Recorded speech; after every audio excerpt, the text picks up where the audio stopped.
Disons que le démarrage du fonctionnement même de notre ASBL avec ses objectifs était d'essayer de faire avancer justement la reconnaissance, c'est-à-dire que l'aidant existe dans la société. Tant qu'il n'y a pas une loi qui porte la définition de l'aidant et les conditions dans lesquelles il peut l'être,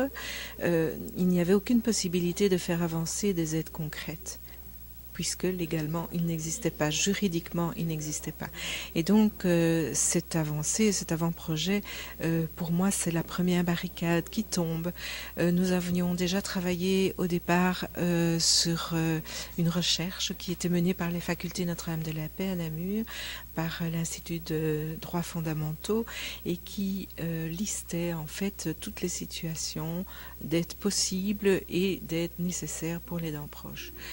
dans le contexte du travail essentiellement, parce qu'on savait que c'était la première porte à ouvrir, c'était un décor qui existait déjà. Et donc on a voulu partir déjà de quelque chose où il était possible de lister certains éléments, ce qui a été fait.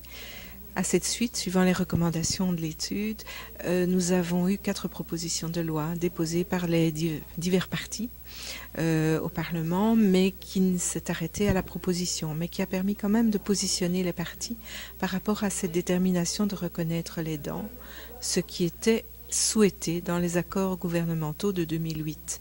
Et donc finalement on est dans une belle évolution de ce processus, et on espère bien qu'à présent, si cette loi est si l'accord est donné par le Parlement au sujet de cet avant-projet, elle sera devenue loi, et à ce moment-là on pourra penser à des aménagements concrets qui vont aider cette vie de l'aidant.